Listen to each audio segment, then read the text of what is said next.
नमस्कार दोस्तों, आप सभी को मेरा स्नेह भरा नमस्कार एवं हमारे YouTube चैनल वन एग्ज़ाम में आप सभी का स्वागत है। हम आज इस वीडियो में संस्कृत व्याकरण पर चर्चा करेंगे। पिछले वीडियो में हमने थोड़ा बहुत सिलेबस पे बात किए थे कि सुपर टेट में टीजीटी, पीजीटी हिंदी में कुछ प्रश्न संस्कृत के आते हैं जो संस्कृत व्याकरण से होते हैं। तो आज हम संस्कृत व्याकरण की शुरुआत करते हैं जो आपके लिए बहुत ही उपयोगी होगा। चलिए चर्चा करते हैं। सबसे पहले संस्कृत व्याकरण की पहली ही वीडियो में भगवान शिव जो नटराज कहलाते हैं उनके द्वारा ही किसी के इच्छा से संस्कृत व्याकरण का सृजन हुआ था, उसके बारे में कुछ चर्चाएं करेंगे। उसके पहले हम अपने बिंदु पर कुछ बात कर लें कि संस्कृत अथवा संस्कृत व्याकरण दोनों ही शब्द की व्युत्पत्ति अथवा अर्थ क्या होता है उस पर बात करेंगे। देखिए, पहला शब्द है संस्कृत। परीक्षा में कभी पूछ ले कि संस्कृत शब्द में कौन सा उपसर्ग है, प्रत्यय है, धातु है अथवा इसका अर्थ क्या है, तो संस्कृत शब्द सम उपसर्ग, क्री धातु और ता प्रत्यय के योग से बना है। सम उपसर्ग जो किसी शब्द के पहले लगते हैं वे उपसर्ग होते हैं। क्री धातु करने के अर्थ में ता प्रत्यय का योग है। देखिए, सम उपसर्ग के साथ क्री धातु का योग, इसके बाद सुट का आगम हुआ है। जब हम व्याकरण पढ़ेंगे तो आगम, लोप, आदेश इसकी चर्चा करेंगे। संधि में आदेश भी होते हैं, लोप होगा और आगम भी होते हैं। तो यहाँ सुट का आगम हुआ है और यहाँ समभूषणे करते समपरिभ्याम करते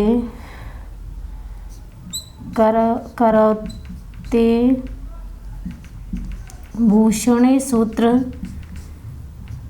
से सुट का आगम हुआ है कि जब सम और क्री धातु के योग में किसी भूषण के अर्थ में, सजाने के अर्थ में आए, उसे और सुसज्जित करने, अच्छा बनाने के अर्थ में आए, तो वहाँ सुट का आगम हुआ है।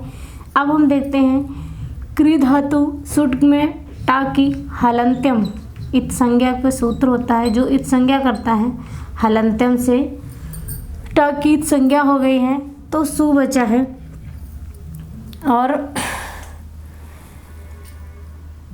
और ये हलंत्यम क्या है? उपदेश अवस्था में जो हल वर्ण होते हैं, मतलब कि इत संज्ञक होते हैं, इत होते हैं, उनकी इस सूत्र से इत संज्ञा होती है। और जिनकी इत संज्ञा होती है उनका तस्य लोपः सूत्र से लोप हो जाता है। तो इत संज्ञक वर्ण का लोप करने वाला सूत्र तस्य लोपा होता है। और अंतिम हल की इत संज्ञा करने वाला सूत्र क्या होता है? हलंत्यम होता है। अर्थात जिसकी हल संज्ञा होगी या जो हल संज्ञा के अंतर्गत आएंगी उन सभी का तस्य लोपा से लोप हो जाएगा। अब हम देखते हैं, और यहाँ का की भी संज्ञा होगी, किससे होगी? लशक्व तद्धिते से। लशक्व तद्धिते अर्थात शब्द धातु के अंत में यदि ला, शा और का वर्ग कु है और यहाँ उ और आविल करवा हो गया है तो कु से तात्पर्य संस्कृत में है का वर्ग से। का, खा, गा, अंगा कोई भी वर्ण आएगा जो किसी प्रत्यय या धातु के अंत में होगा तो उसकी लशक तद्धिते से इत संज्ञा हो जाएगी। और जिसकी भी इत संज्ञा होगी उसका तस्य लोपा से लोप हो जाएगा, तो ये भी हट गया और टा भी हट गया। अब हम देखते हैं सम और क्री बचा ता। तो यहाँ पर सुट का आगम सुट, और ये जो उ है उ उपदेश अवस्था में उ एक स्वर है, इसकी भी संज्ञा होगी। इस स्वर की किस सूत्र से संज्ञा हुई है? उपदेशे उपदेशे अजनुनासिक अजनुनासिक इत की उपदेश अवस्था में जो अच, यहाँ अज है तो व्यंजन संधि से अज हो गया है कि जो अच होंगे स्वर होंगे उन और अनुनासिक होंगे उनकी इत संज्ञा इस सूत्र से होगी, और जिसकी इत संज्ञा होगी उसका तस्य लोपा से लोप हो जाएगा, तो सु भी गया, तो सा के लिए बचा। तो यहाँ पर सुट का आगम इसके बीच में हुआ। सम परिभ्याम करतो भूषणे से सा, सुट के आगम से सा बचा है, और जब इन दोनों के मध्य ये सम और क्री धातु है, इन दोनों के मध्य में जब सुट का आगम होता है तो अनुस्वार हो जाता है, जो अंतिम माँ होता है, तो यहाँ अनुस्वार हो जाएगा। अब साधा सा है, फिर क्री में क्री पूरा आएगा, फिर ता। अब आपका पूरा शब्द सिद्धि हो गई है संस्कृत, अर्थात वह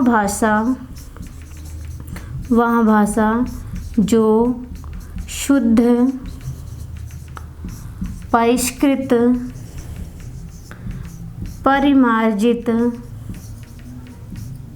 परिमार्जित और परिनिष्ठित हो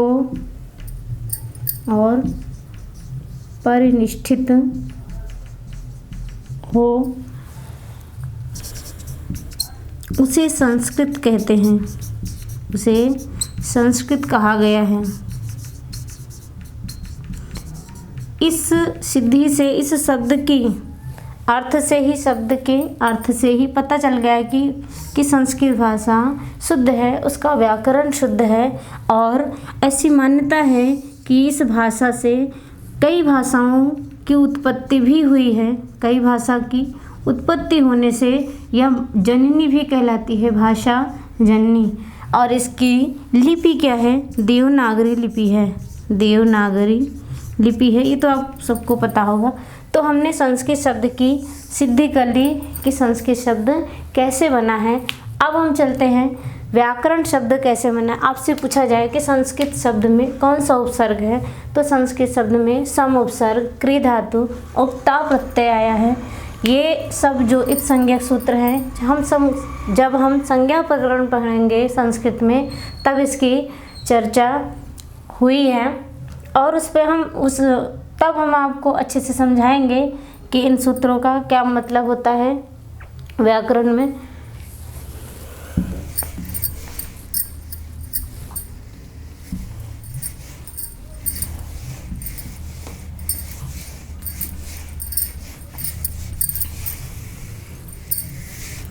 दूसरा शब्द है व्याकरण।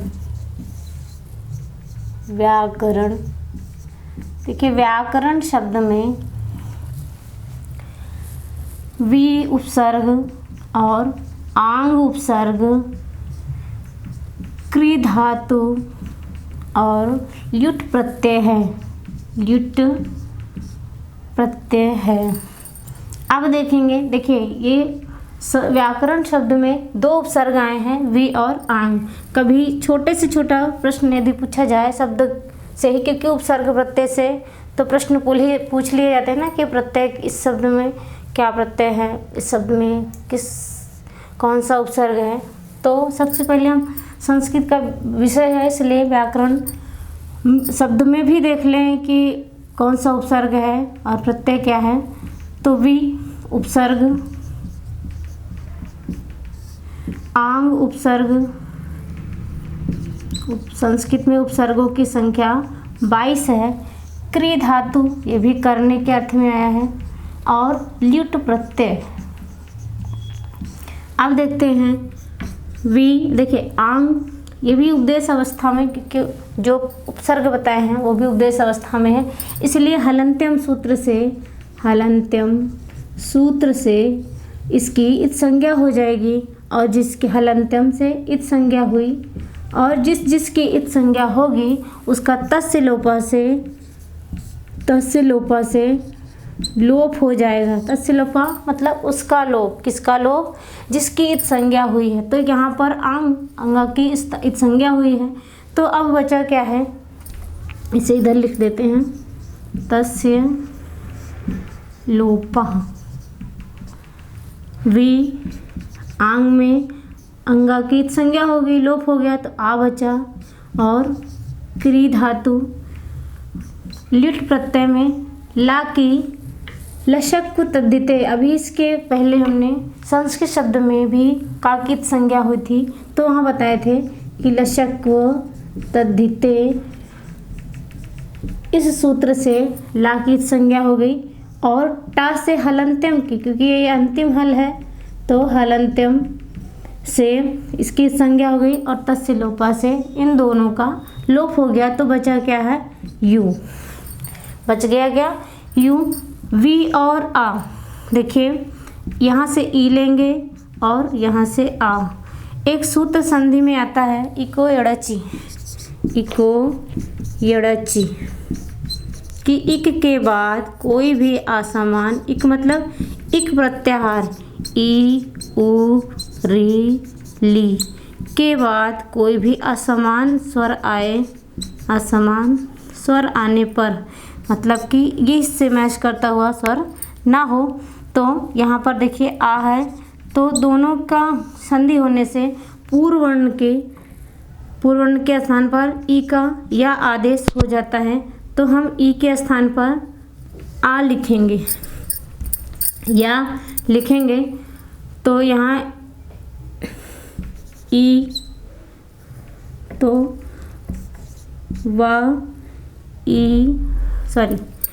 ई का या हो गया है व्या और आ क्री है।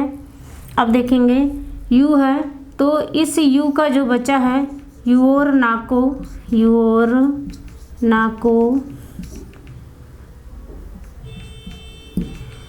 नाको सूत्र से ये क्या करता है, यू को अन और उ को अक हो जाता है, आदेश हो जाता है। तो यहाँ पर यू का क्या हो जाएगा, अक। तो क्री दन क्या है, यू का अन होगा। नीचे लिखते हैं यू का अन हो गया है। तब देखिए यहाँ भी संधि होगी, री है यहाँ और आ है, तब री का क्या हो जाएगा, रा। अभी नियम था, तो अब बनाएंगे वा या आ का से री गया, तो का ही बचेगा हलंत में। फिर रा और अन, रा फिर अन। जब हम इसे पूरा मिलाएंगे तो वह आधा या में आ हुआ का,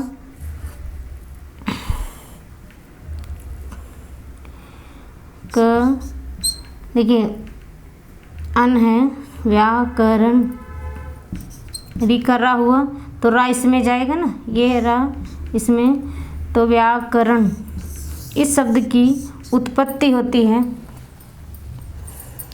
देखिए व्याकरण अर्थात व्याक्रियन्ते व्युत्पाद्यन्ते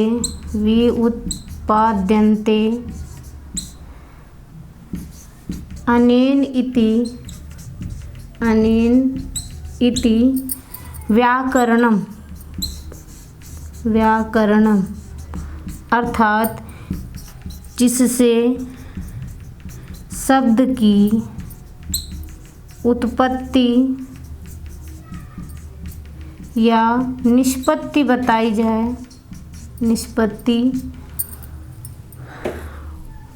जाए, तो लिखते हैं बताई जाए, वह व्याकरण है।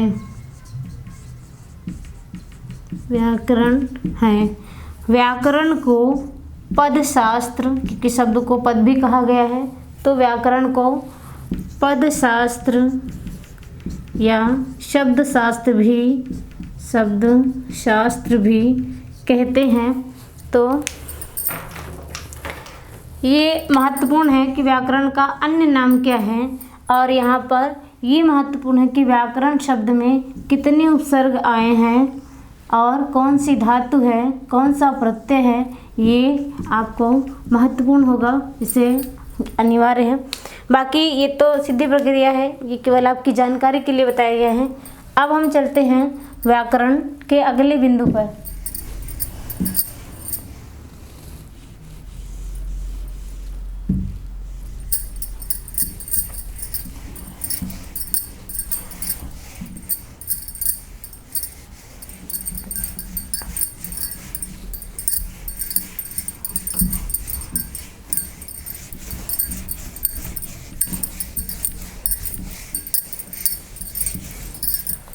देखिए, संस्कृत व्याकरण का मूल आधार क्या है। संस्कृत व्याकरण या किसी भी भाषा का व्याकरण का सबसे पहला बिंदु वर्ण ही होता है, या फिर दूसरा शब्द होगा, फिर वाक्य होंगे, या उनमें आवश्यक जो तत्व होंगे, उपसर्ग, प्रत्यय, संधि, समास, जो वर्णों में, वाक्यों में या संक्षेपीकरण में जो भी विशेष नियम लगते हैं वो सब आते हैं। किंतु इसके पहले देखेंगे कि व्याकरण का मूल आधार क्या होता है। व्याकरण का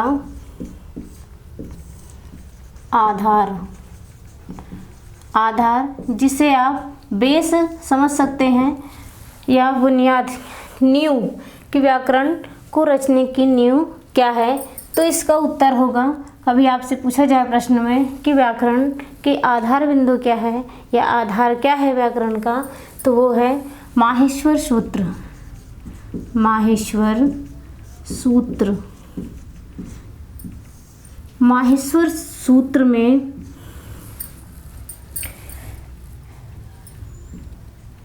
सभी संस्कृत के, देखिए माहेश्वर सूत्र में संस्कृत की वर्णमाला विद्यमान है, वर्णमाला है। इस कारण इसका दूसरा नाम वर्ण समामनाय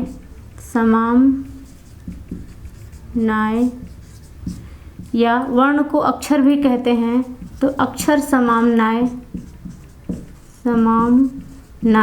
किसकी समाहित कर लेने वाला, और माहेश्वर भगवान शिव का नाम होने से इसे शिव सूत्र भी कहते हैं, और इसमें ये 14 होने के कारण इसे चतुर्दश सूत्र भी कहते हैं, चतुर्दश सूत्र भी कहते हैं। और इसके अन्य नाम प्रत्याहार इन्हीं के योग से बनता है, इसलिए इसका एक नाम प्रत्याहार सूत्र भी है। और ये सबसे पहला, अर्थात किसी भाषा का पहला सूत्र निकला जिससे भाषा का ताना बाना बुना गया, तो इसलिए इसे आदि सूत्र भी कहा जा सकता है। देखिए, ये माहेश्वर सूत्र के कई नाम हो गए, प्रत्याहार सूत्र, आदि सूत्र, चतुर्दश सूत्र, शिव सूत्र, माहेश्वर सूत्र, वर्ण समामनाय सूत्र। ये संख्या में 14 होते हैं। ऐसी किंवदंती है, भगवान शिव की स्तुति में ये कहा गया है कि जब सनत, सनंदन, सनातन इत्यादि 4 कुमारों और प्रमुख कुछ सिद्धों ने भगवान शिव की उपासना की, जो नटराज कहलाते हैं, उनकी उपासना से प्रसन्न होकर के भगवान शिव ने नृत्य किया था। और ऐसी भी किंवदंती है कि महर्षि पाणिनि ने व्याकरण को लिखने की इच्छा से उन्होंने घोर तप किया और भगवान शिव को प्रसन्न किया। उस समय दोनों की, मतलब कि सनक कुमारों और सिद्धों तथा महर्षि पाणिनि सबकी इच्छा को पूर्ण करने के लिए प्रसन्न होकर के नटराज, नट का अर्थ होता है अभिनेता, तो अभिनेताओं में जो श्रेष्ठ अभिनेता होते हैं और उनमें भी श्रेष्ठ अर्थात भगवान शिव ने प्रसन्न होकर ननाद मतलब ध्वनि की, किसकी, ढक्काम डमरू के नृत्यावसाने नृत्य के समय 9 पंचवारम अर्थात 9 और 5 बार 14 बार इन्होंने डमरू बजाया। उद्धर तो कामा मतलब कि उनकी इच्छाओं को पूर्ण करने के लिए यह एतद विमर्श से इस विमर्श में शिव सूत्र जालम शिव सूत्र का जाल फैलाया। ये इसका अर्थ था। आपने ये प्रसिद्ध श्लोक सुना ही होगा कि नृत्यावसाने नटराज राजो ननाद ढक्काम 9 पंचवारम उद्धर तु कामा सनकादि सिद्धान एतद विमर्शे शिव सूत्र जालम। ये तो सामान्य परिचय था शिव सूत्र का। अब हम माहेश्वर सूत्र हमें याद होना चाहिए, तभी संस्कृत व्याकरण अच्छे से समझ सकते हैं। तो माहेश्वर सूत्र पर चर्चा करेंगे। कोशिश ये करेंगे कि आपको कंठाग्र हो जाए, कंठस्थ हो जाए माहेश्वर सूत्र। जो अभी संस्कृत में नए नए हैं उनको याद हो जाए, क्योंकि माहेश्वर सूत्र न याद होने के कारण उन्हें संस्कृत व्याकरण नहीं समझ में आएगा, इसलिए कोशिश ज़रूर करिएगा।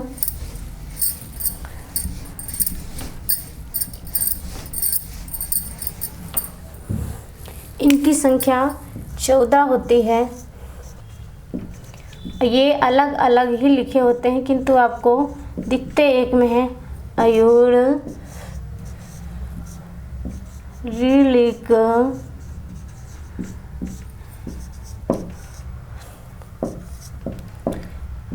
ए ओंग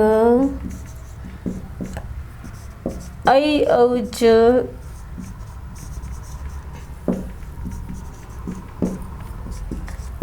हयवरट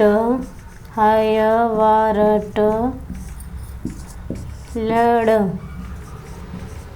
यमंगड़नम यमंग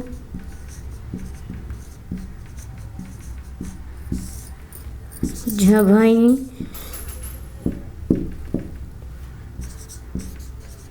झभई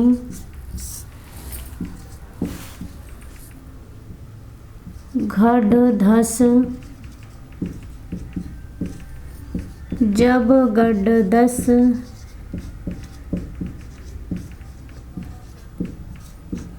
खफ छठत चटताओ खफ छठत चटताओ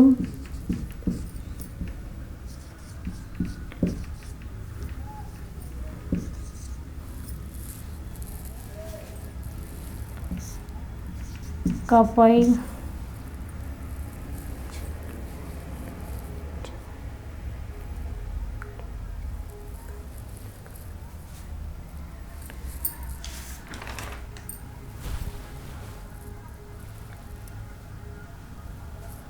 झबई गढ़ दस खप चटत चटताओ कपई सस सर हल। संख्या गलत लिखी है, 9वां है और ये 10वां सूत्र है। ये 11, ये 12, 13, 14। कृपया ध्यान दें कि इनमें क्या क्या महत्वपूर्ण चीज़ें हैं उसे हम देखेंगे। देखिए 14 माहेश्वर सूत्र में अंतिम वर्ण हल होगा, हलंत होगा।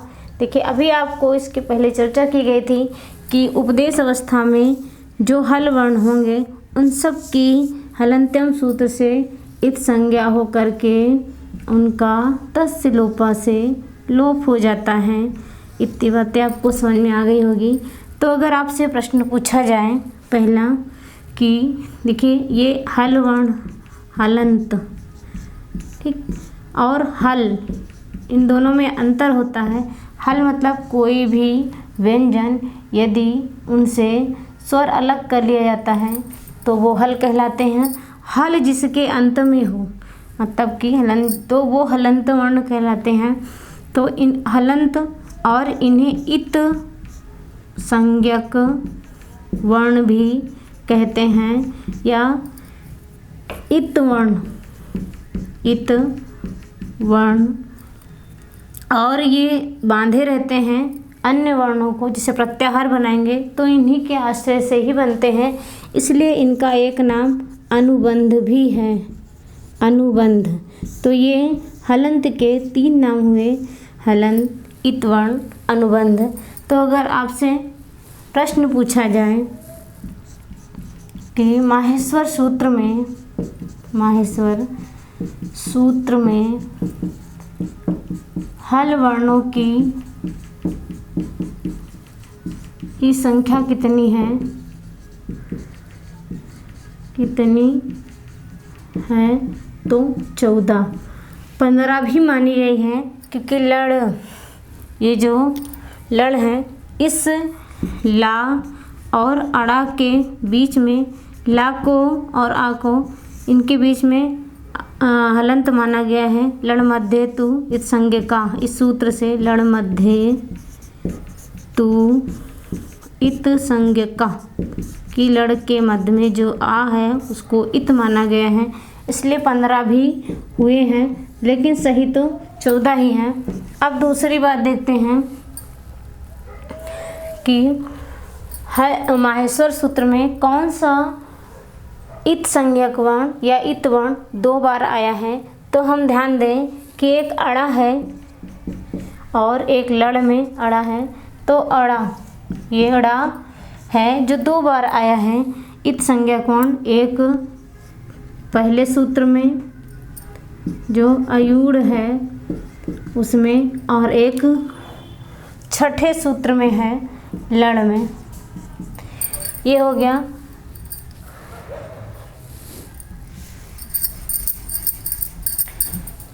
और माहेश्वर सूत्र में देखें कि स्वरों का देखिए माहेश्वर सूत्र में कौन सा आदि वर्ण या जिसमें हलंत, जो हलंत नहीं है, पहला वर्ण कौन सा ऐसा वर्ण है जो 2 बार आया है, तो क्या कहेंगे कि पुनरावृत्तिक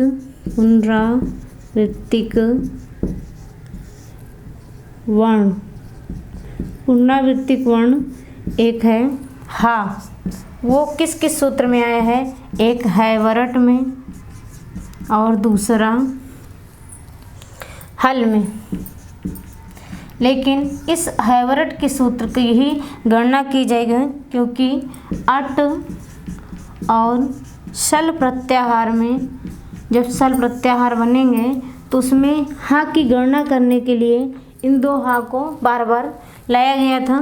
तो इस अगर पूछा जाए कि किस हा की गणना व्यंजन में की गई है, तो ये हैवरट सूत्र का हा का। ये सभी महत्वपूर्ण प्रश्न हैं जो परीक्षा में बन सकते हैं। अब ये वर्ण हो गया। अब हम देखते हैं अगला बिंदु माहेश्वर सूत्र में।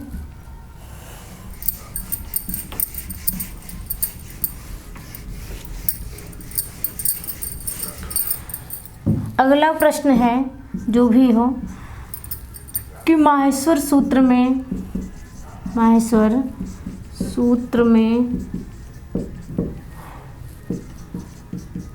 वर्णों का क्रम क्या है। तो देखेंगे कि आ ई उ री लिख, हाँ ये महत्वपूर्ण चीज़ है कि माहेश्वर सूत्र में इत संज्ञक वर्ण की गणना नहीं की जाती है, ये केवल साथ में लगे हैं और इनके लोप हो जाता है, इसकी चर्चा हो चुकी है। तो माहेश्वर सूत्र में वर्णों का क्रम क्या है, सबसे पहले स्वर हैं, फिर अंतःस्थ वर्ण है, फिर वर्ग का 5वां वर्ण है, फिर चौथा वर्ण है, फिर तीसरा वर्ण है, फिर दूसरा वर्ण है, फिर पहला वर्ण है, प्रथम वर्ण है, फिर ऊष्म वर्ण है। ये इतने ही वर्णमाला में स्वर और व्यंजन अर्थात वर्णों की कुल संख्या 44 आपको मिल जाएगी और 33 व्यंजन हैं।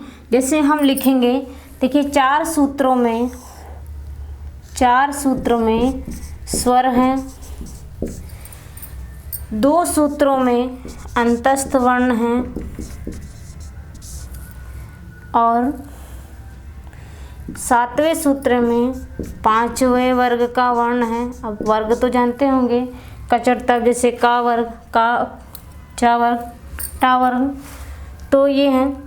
और 8वें में और 9वें में चतुर्थ वर्ग के वर्ण हैं। और 10वें सूत्र में तृतीय वर्ग के वर्ण हैं। और 11 वाले में द्वितीय वर्ग के सभी वर्ण हैं, जैसे खा दूसरा, फा दूसरा, छा दूसरा, ठा, टा ठा, ता था, चा छा। तो और पहला भी है, तो 11 और 12 में आपको प्रथम वर्ण वर्गीय व्यंजन प्रथम वर्ण भी मिल जाएंगे। और 2 सूत्रों में आपको ऊष्म वर्ण मिलेंगे। ये इसका क्रम था। अगर इस तरह के प्रश्न बने तो किस माहेश्वर सूत्र में स्वरों का वर्णन कितने सूत्रों में किया गया है, तो 4 वर्णों में किया गया है, 4 सूत्रों में किया गया है। अब एक बिंदु पर और चर्चा कर लेते हैं कि माहेश्वर सूत्र का मूल आधार क्या है। महर्षि पाणिनि के अष्टाध्यायी ये हो गया। ये व्याकरण में माहेश्वर सूत्र से संबंधित जो आवश्यक चीज़ें थी, इतने प्रश्न बन सकते हैं, उनकी चर्चा हो गई।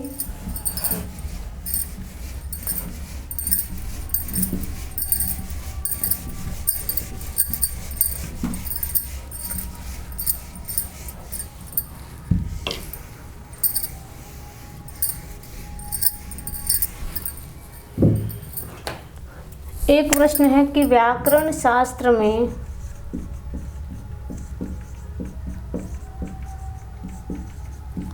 त्रिमुनि कौन है। त्रिमुनि के नाम से प्रसिद्ध आपको 3 मुनि तो बहुत होंगे, किंतु 3 त्रिमुनि नाम से व्याकरण में जाने जाते हैं। महर्षि पाणिनि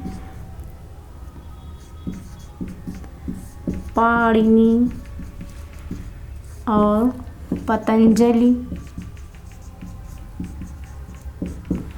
और कात्यायन।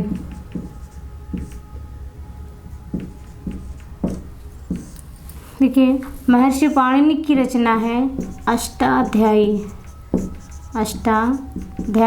हालांकि इसकी चर्चा हम जब साहित्य पढ़ेंगे उसमें भी करेंगे, किंतु व्याकरण की चर्चा है, इसलिए प्रारंभ यहीं से होता है, इसलिए यहाँ पर आवश्यक है चर्चा करना है। देखिए, अष्टाध्यायी 8 अध्यायों का समूह है इसमें, तो इसमें 8 अध्याय हैं और प्रत्येक अध्याय में 4 पाद हैं, तो कुल पादों की संख्या 32 है। कुल पाद मतलब चरण। और प्रत्येक अध्याय में 4-4 पद हैं। और अष्टाध्याय में कुल सूत्र 3978, लगभग 4000 सूत्र है। ये अष्टाध्यायी से संबंधित कुछ बिंदु थे। महर्षि पतंजलि की रचना है महाभाष्य। इन्होंने पाणिनि की अष्टाध्यायी पर व्याख्या की है, इसलिए विशद व्याख्या की है, मतलब कि विशाल व्याख्या की है, इसलिए ये महाभाष्य कहलाता है।